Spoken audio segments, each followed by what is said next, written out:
fellow collectors, and welcome to Long's Toys. Today we are taking a look at Leader Class Prime Universe Dreadwing from the Transformers Legacy Evolution line from Hasbro. So we've had Skyquake already back in Wave 2, so you knew the repaint as Dreadwing was coming, and here it is. Really nice artwork here on the front of the box. We still have the plastic-free packaging, so it is completely enclosed. Although I did see that for United, we just saw at PulseCon, going forward, Leader Class will have the open window again.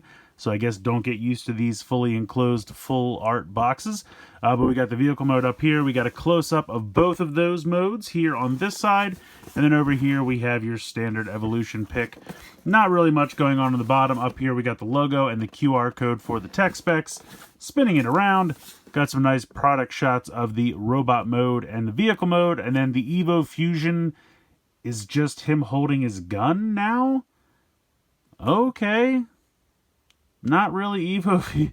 Evo Fusion just needs to go away. I'm hoping. I haven't seen the back of the packaging for United yet, but I'm hoping. Just give us good toys. I don't need a gimmick. Just good toys. Thank you. Okay. Anyway, I'll go off my soapbox. So that's gonna do it for the packaging for this one. I'll get him out of the box. We'll take a closer look. So here is Dreadwing out of the packaging. He does come packaged in jet mode. And it was something I was just thinking about earlier. I mentioned how United is going back to open window packaging for leaders, which means that they're going to come packaged in robot mode again. I've noticed since they switched to the fully closed packaging, a lot of them have been coming packaged in vehicle mode. So I guess that'll have to change, but it's just something to think about. In any case, he looks good. I really like the color scheme. We have the navy blue. We have the gold accents. I think that looks really sharp.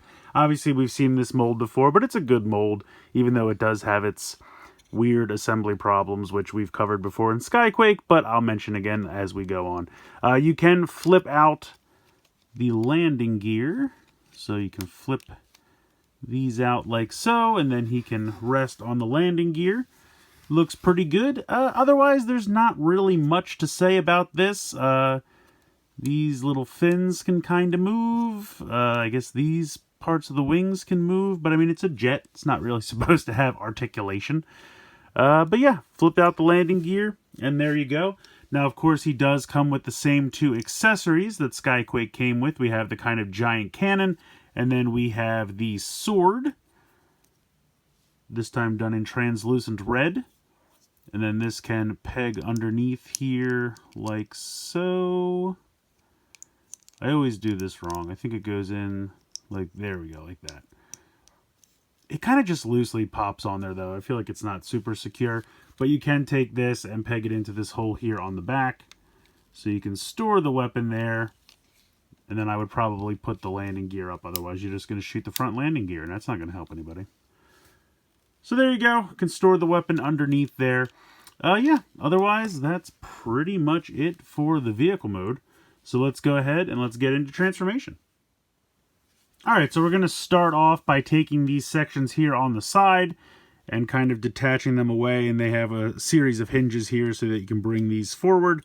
Just kind of hang them down around here. The nose cone piece is going to flip down like this, and this is what I was talking about when I said it's not really an assembly problem, I guess. It's maybe a manufacturing problem. I'm not 100% sure, but this is weird the way that this is supposed to, like, because the landing gear gets in the way, and the directions make it seem like this is supposed to lay completely flat against that, and it's just not really capable of doing that, but you'll see how it goes as we continue. So we are going to continue on by unhooking the wings from what will become the legs. So unhook that here and hinge this up. Do the same over here on this side. Then you're going to come down here and kind of fold out the legs a little bit. Then you will rotate this down and flip these all the way down like that. So you kind of want to bring this out, do the hip, and then rotate and bring down like that. You're going to take these fins and flip them around. You can see that there is a tiny tab slot right there, which is going to tab in there. And these are going to go up and just fill in the back of the leg so it doesn't look so hollow, which is nice.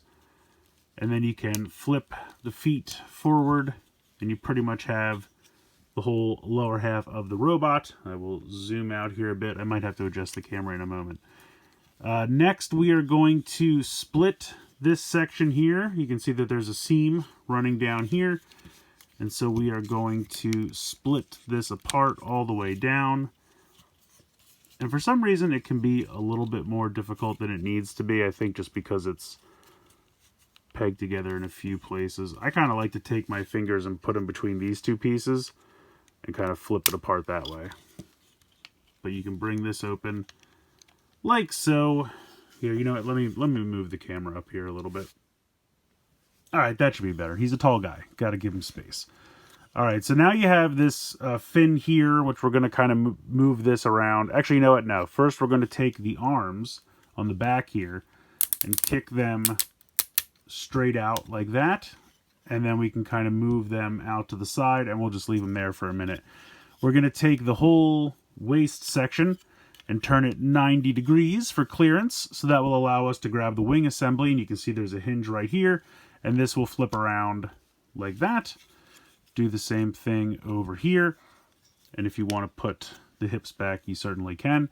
Now you have to do this kind of weird thing where you flip these pieces around, but at the same time you have to flip the fin around. So what I like to do is kind of, there's a hinge pin right here. I like to kind of give it about 45-degree angle so you have room to do that.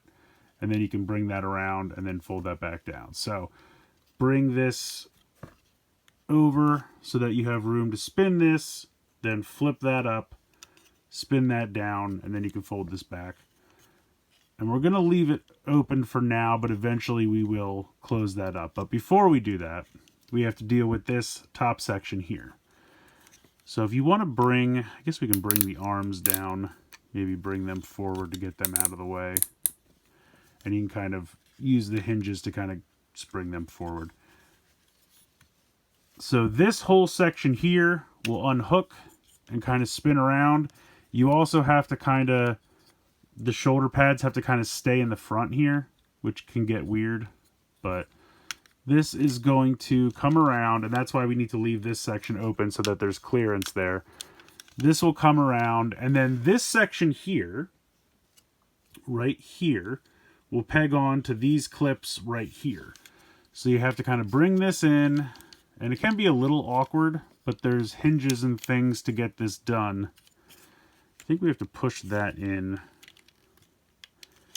So you can bring this around. And then you'll also see how there's a slide here. You're going to push that down as you're kind of clicking it all into place. But it's a lot of clearance stuff. And I know I'm a little bit too zoomed in here. So we can slide the head forward. And then we have this whole section here. I think this needs to pass, which can be a little difficult because it looks like maybe this pin. There we go. Okay, so that's the trick. You have to make sure that this clears. So this piece right here has to kind of go through here for the jet mode. And then you have to make sure it clears out. And you can kind of compress it as much as you can. Then you can drop this down. And then that will click into place. There we go. Okay, so yeah, it's a little weird. I mean, I always have difficulty with it. And it definitely looks like this should then go back. But it can't really because of how like tight everything is in here. So that's what I'm saying. It seems like this was engineered one way and then, I don't know, maybe they figured it wouldn't work halfway through or what. Because it also looks like, it really does look like this should compress all the way back in. And then it looks like the arms here should have something to click into, but they don't. So it just becomes a whole thing. But now that we have that in place, we can get these out of the way. This will come around and click together. So sandwich these together like so. And then it's up to you if you want to fold these up, if you want to lay them flat, whatever you want. I just like to lay them flat like that. All right, so at this point, we're pretty much done. We're going to take these shoulder pads and kind of rotate them around. Now, I seem to have more difficulty with this than I should. But there we go. Rotate these down to form shoulder pads like that, and then just flip the fist out very simply like that. So rotate this around. One of these seems to be, or I should say has been, popping off the ball joint. There we go. I wanted to avoid that because it's quite a pain to get the ball joint back on there. Not impossible, but quite a pain. And then flip the hand out. Oh, also I forgot about this. You have to uncoil. The arms are kind of folded in on each other. You can see that they have a double jointed elbow. So you want to pop these out. I always forget this step because they don't look terrible folded up, honestly. But you can utilize your double jointed elbow, which you'll want to when you get into the massive two-handed cannon. And there you go. There is Dreadwing in all his glory with his quite substantial backpack. There we go. So here is Dreadwing fully transformed into robot mode. I wish they would have found a way to fix this so that, I mean, it's not a huge problem, don't get me wrong. I mean, the fact that the backpack sits a little far back, it's not that big a deal. It does compact fairly nicely, like the back looks pretty clean. I like the way that these pieces kind of flip around and then sandwich back together so it doesn't look exactly the same, but it still looks nice and flush and clean, and the back really isn't a problem. You have the, the back of the legs are filled in pretty nicely, so that doesn't look super hollow. I do like that. And I just really like the color scheme. I think the navy blue and the gold works really well. You have a little bit of red here on the chest, a little translucent plastic there, again with the little gold Decepticon symbol. Yeah, all in all, I think he looks pretty good. Head sculpt, let me zoom in here. I really like it. I think they did a nice job with the paint. You have the gold there for the face. I think he has light piping. So you have the red translucent plastic back there, which will make the red translucent eyes light up. But again, just the little bit of gray and then the gold trim for the crown, the gold on the face, I think looks really nice. So this is a ball joint. You can look pretty far up. Pretty much just straightforward. Can't really tilt side to side, look side to side, no problem. You can kind of move this back if you need to get more range out of the shoulder. So, of course, you have a swivel here and a real nice ratchet joint there for the hinge. Now, this is going to give you a butterfly joint, which will help when you want to dual wield the gun, I should say. Use two hands to hold the gun. But it doesn't lock into place. I wish there was a possibility to lock that in place. You have the bicep swivel, the double jointed elbow that I talked about. You do have a wrist swivel. Also, this doesn't really lock into place either. I kind of wish it did, but that's a little loose. And then you can put this back down. Got that waist swivel. Nice ratchets here in the hips, so you can kick pretty far forward. Kick pretty far back. Backpack gets in the way ever so slightly, but it's still perfectly good. Kick pretty far out to the side. Got your thigh swivel. Got double jointed knees. And then you have your ankle tilt. Not a ton, but a little bit of ankle tilt there. You can kind of move the foot forward and back really just because of the transformation. But it is there. I mean, we've seen this one before. It's Skyquake, but in a, I think, personally, better color scheme. And speaking of him, here is Skyquake. So you can see them next to each other. I just think, like, this is a good color scheme. I like the kind of military green and the dark gray. And then the kind of burnt orange or whatever this is, it's a good color scheme, but I just think this is a better color scheme, mostly for the head sculpt. I feel like the gold on the face brightens the head and accentuates the details, where the darker colors on this face make the details kind of blend in. So I feel like this color scheme maybe just highlights the mold a little bit more than this one does. Not that it's a bad color scheme, but especially for the face, I just feel like the details of the face, because it's a lighter color, just naturally pop a little bit more than the dark gunmetal gray. But yeah, it is the same. One difference I will note, if we take his gun off of his back here, Skyquake came with a kind of Gatling gun, and Dreadwing comes with just more of a cannon. So if you can see, these pieces are the same, but then these end pieces are different. So that's a little interesting. They're not exactly the same accessory, which is kind of cool. I believe the swords are the same, just done in two different translucent plastics. Let me grab his sword out of his hand here temporarily. So yeah, I believe these are exactly the same. Just he got the orange, he got the red. I kind of think the red's better. Pops a little bit more, gotta say.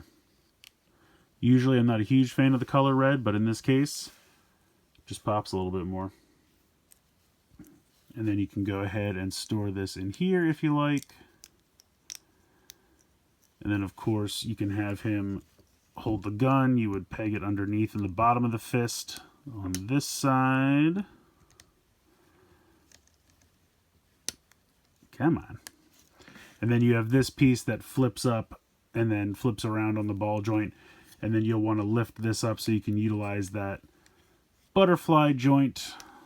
And then you can pop this in here. There we go.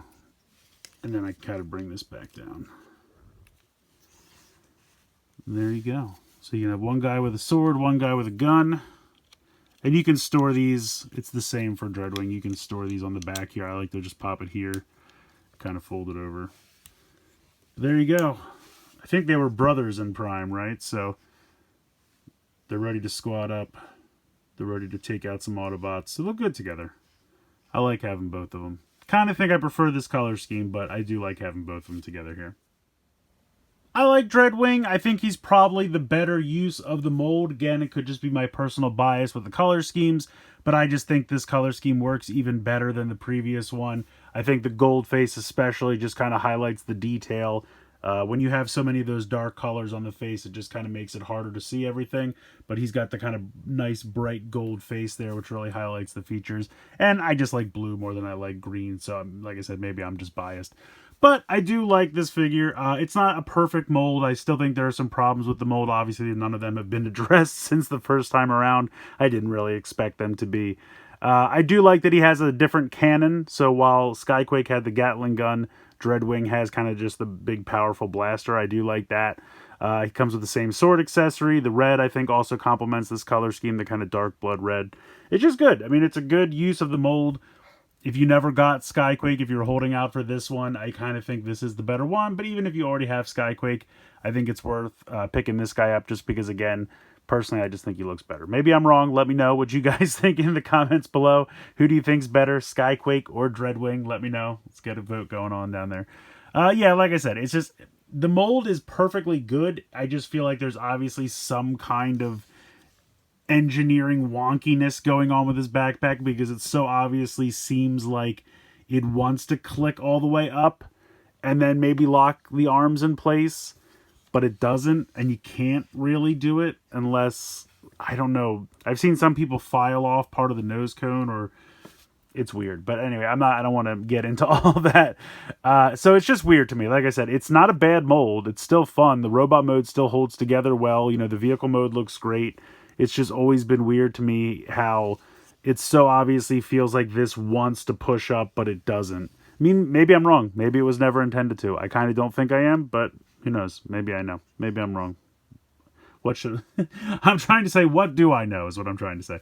In any case, if you know anything about the history of this mold, let me know in the comments below. Let me know which one is your favorite. Either way, please comment below. Please like, share, and subscribe. Hope you guys enjoyed the video. And as always, thank you so much for watching.